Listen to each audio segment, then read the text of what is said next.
Linking ওয়ার্ডস। এখানে linking ওয়ার্ডসটা খুবই important. আমরা অনেকেই মানে লিঙ্কিং ওয়ার্ডস কি বুঝি না, একটা আরেকটার সাথে যোগ করা এটাই নাকি। অ্যাকচুয়ালি হ্যাঁ, আমি যখন একটা সেন্টেন্স শুরুতে লিখছি, এরপরে আরেকটা সেন্টেন্স যে লিখব, হয়তো বা পজিটিভ নোশনে লিখছি বা নেগেটিভ নোশনে লিখছি, লিঙ্ক করার জন্য কিন্তু কিছু কিছু ওয়ার্ডস লাগে, যেমন how ever, more over, for instance. ঠিক আছে, হাউ এভার কি, আমি কিন্তু একটা পজিটিভ সেন্টেন্স লিখে একটা নেগেটিভ কিছু বলার জন্য কিন্তু হাউ এভার বলি। মোর ওভার মানে আরও অ্যাডিশনালি কিন্তু কিছু বলতে চাচ্ছি। ঠিক আছে, এই একটা টপিকটাই আমি বলছি, আরও অ্যাডিশনালি বলবো। ফর ইনস্ট্যান্স কি, আমি যে টপিকটা নিয়ে কথা বলছি, যে সেন্টেন্সটা লিখেছি, সেটা নিয়ে আমি আরেকটা এক্সাম্পল দিব। ঠিক আছে, সো আমি যদি linking words how ever use করি, এর আগে আমার একটা সেন্টেন্স লিখতে হবে, যে এর আগেরটাই আমি লিখে দিচ্ছি, technology has made hour lives easier. ঠিক আছে, টেকনোলজি আমাদের জীবন সহজ করে তুলেছে, এটা আমি লিখছি। এখানে টেকনোলজি টপিকটা অবভিয়াসলি, এখানে আমি হাউ এভার যদি লিঙ্কিং ওয়ার্ডটা ইউজ করি তাহলে কীভাবে লিখব, how ever there are many disadvantages of using technology.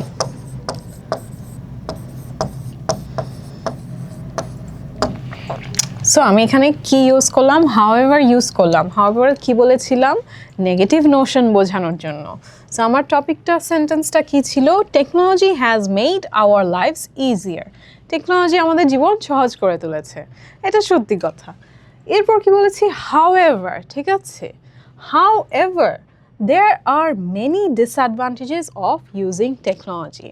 এই যে ডিসঅ্যাডভান্টেজেস ওয়ার্ডটা বলেই কিন্তু বুঝতে পারলেন যে আমি কিন্তু নেগেটিভ কিছু লিখতে যাচ্ছি, যেটা বলেছিলাম হাউএভার কিন্তু পজিটিভ কিছু বললে এরপরের সেন্টেন্সটাই নেগেটিভ কিছু বোঝানোর জন্য ইউজ করা হয়। সো এখানে কিন্তু ডিসঅ্যাডভান্টেজেস বললাম যে there are many disadvantages of using technology. ঠিক আছে, হয়ে গেল, আমি হাউএভারটা ইউজ করলাম লিঙ্কিং ওয়ার্ডটা। এরপর কি বলবো, আমি একটা এক্সাম্পল দিতে চাচ্ছি। ঠিক আছে, যে এটার সাথে টেকনোলজি নিয়ে, টেকনোলজির যে ডিসঅ্যাডভান্টেজ আছে সেটার কিছু আমি এক্সাম্পল দিব। এক্সাম্পল দেওয়ার আগে কি বলেছিলাম, কি ইউজ করতে পারি লিঙ্কিং ওয়ার্ড, এই যে ফর ইনস্ট্যান্স। হাউএভার হয়ে গেল, এখন ফর ইনস্ট্যান্সটা ইউজ করি। ঠিক আছে, for instance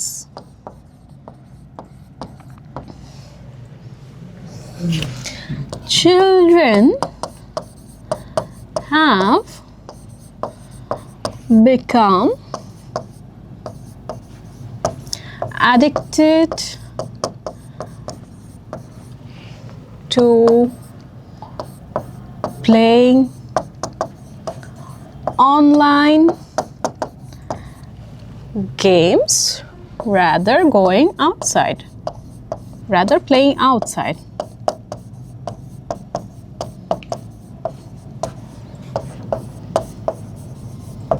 Playing outside.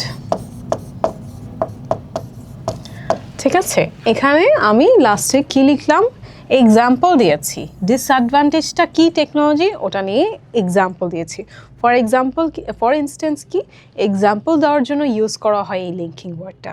So আমি ডিসঅ্যাডভান্টেজটা কি লিখেছি, ফর ইনস্ট্যান্স লিখে কিন্তু ডিসঅ্যাডভান্টেজটা লিখেছি, যে রিয়েল লাইফ এক্সাম্পল দিলাম।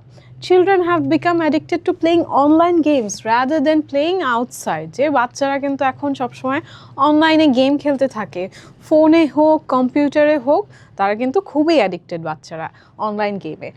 বাইরে কেউ এখন খেলতে চায় না, মাঠটাও তো নেই খেলার। সো এখানে আমি এক্সাম্পল দিয়ে দিলাম ফর ইনস্ট্যান্স দিয়ে, হয়ে গেল আমার দুইটা লিঙ্কিং ওয়ার্ড। এখন মোর ওভার। ঠিক আছে, মোর ওভারটাও আমি ইউজ করব।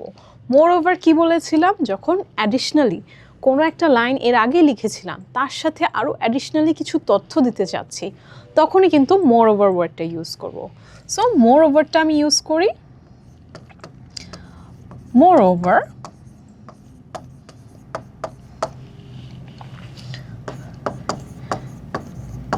technology can give false information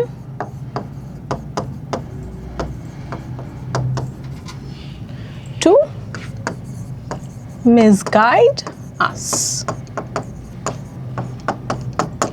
ঠিক আছে, এরপরে কি ইউজ করলাম? মোর ওভার। ঠিক আছে, এই লাইনটা লেখার পরেই কিন্তু এই লাইনটা লিখছি, মোর ওভার। এখানে জায়গা ছিল না তাই এখানে দিয়েছি। ঠিক আছে, সো মোর ওভার এরপর আমি কি লিখছি? Technology can give false information to misguide us. ঠিক আছে, টু মিসগাইড আস, এটা লিখলাম আমি কি বোঝানোর জন্য? অ্যাডিশনাল ইনফরমেশন দেওয়ার জন্যই কিন্তু ইউজ করেছি। অ্যাডিশনাল ইনফরমেশন এখানে কিসে ছিল? যে ও নেগেটিভ সাইডটা, টেকনোলজির নেগেটিভ সাইডটা প্রথমে বলেছি যে চিলড্রেন অ্যাডিক্টেড হয়ে যাচ্ছে টেকনোলজিতে। Moreover technology can give false information to misguide us. হতে পারে না অনেক ভুল তথ্য পেয়ে যাই আমরা, ফোন ধরি, কম্পিউটার ধরি, ল্যাপটপ ধরি, ইন্টারনেট ধরি। ঠিক আছে, ইন্টারনেট দিয়ে আমরা অনেক সময় ভুল তথ্য পেয়ে যাই না? ঠিক আছে, সেটাই কিন্তু এই লাইনটাতে লিখেছি যে moreover technology can give false information to misguide us. So moreover লাইনটা ইউজ করলাম এখানে অ্যাডিশনাল ইনফরমেশন দেওয়ার জন্য। সো বোঝা গেল যে কীভাবে লিঙ্কিং ওয়ার্ডসটা, আমি এর আগে যে লিঙ্কিং ওয়ার্ডস না ইউজ করে কিন্তু দেখা যাচ্ছে ব্যান্ড স্কোর কি 5, 5.5 এরকম ছিল। এখন দেখবেন এই লিঙ্কিং ওয়ার্ডসগুলো যখন ইউজ করছেন একটার পর একটা লাইনে, ঠিক আছে, এখানে কিন্তু প্যারাগ্রাফ ভাগ করছি না, একটা প্যারাতে কিন্তু লিঙ্কিং ওয়ার্ডস 3টা ইউজ করলাম, ভাগ করলাম। ঠিক আছে, লিঙ্কিং ওয়ার্ডসটা ইউজ করার পর দেখবেন যে ফ্লোটা কিন্তু অনেক ভালো হচ্ছে এবং কোহেরেন্সে মার্কস পাচ্ছেন। কোহেরেন্স কি? আপনি রেলেভেন্ট তথ্য, যে আপনি যে তথ্যটা দিয়েছেন, আপনি যে ইনফরমেশনটা লিখছেন এটার সাথে মিল আছে নাকি সেটাই কিন্তু এখানে দেখবে। সো আমি মিলও আছে প্লাস লিঙ্কিং ওয়ার্ডসগুলো ইউজ করে আমার ভোকাবুলারিটাও বেটার করছি। সো এখানে আশা করি আপনারা লিঙ্কিং ওয়ার্ডস এখন ইউজ করা শুরু করবেন। এই ট্রিক্সটা কিন্তু খুবই ইম্পর্টেন্ট।